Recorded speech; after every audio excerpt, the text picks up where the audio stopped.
The case study for this week is called Marvis Baker versus Canada and the Minister of Citizenship and Immigration. The case was from the year 1999, and the judicial organ was the Supreme Court of Canada. The case was about a Jamaican woman who was residing in Canada illegally. She was a Jamaican citizen, but she was living in Canada and working there illegally. She had 4 kids there who were all Canadian citizens. And because she was found to be working illegally on an expired visa, she was ordered to be deported. But she appealed the decision, or she applied for an exemption on the basis of humanitarian and compassionate review, which was part of the Immigration Act. It was a consideration of the Immigration Act, but was denied by the immigration officer. She then appealed that to the federal court. She had to appeal from outside of Canada because her kids depended on her for 2 of her kids depended on her financially, and the other 2 depended on her emotionally. And she had to apply for Canadian residents outside of Canada.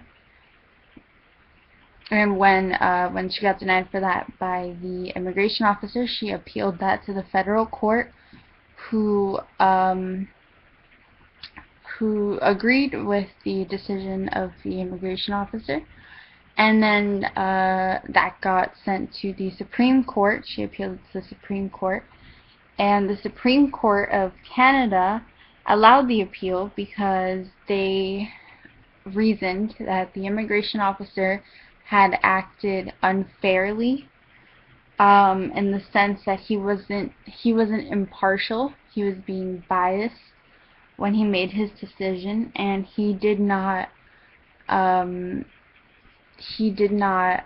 consider her children and their best interests when he reviewed the humanitarian and compassionate consideration of the Immigration Act. And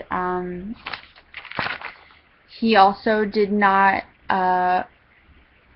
give any written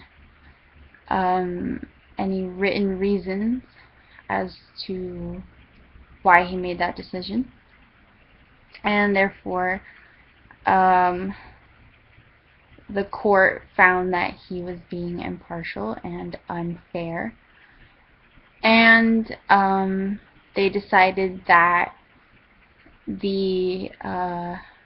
her appeal should be reviewed again by another immigration officer who would follow the guidelines that the court had set up as far as what was constituted as fair and what was constituted as written, a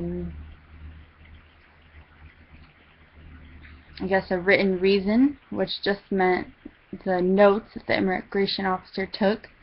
The importance of this case was that it showed the need for written reason to make an administrative decision that affected the lives of individuals. It also showed the need for decision makers to be free from bias when they made a decision, and that and the importance of the special needs interests of children when making a decision, as stated in the Immigration Act under humanitarian and compassionate consideration. And that was it.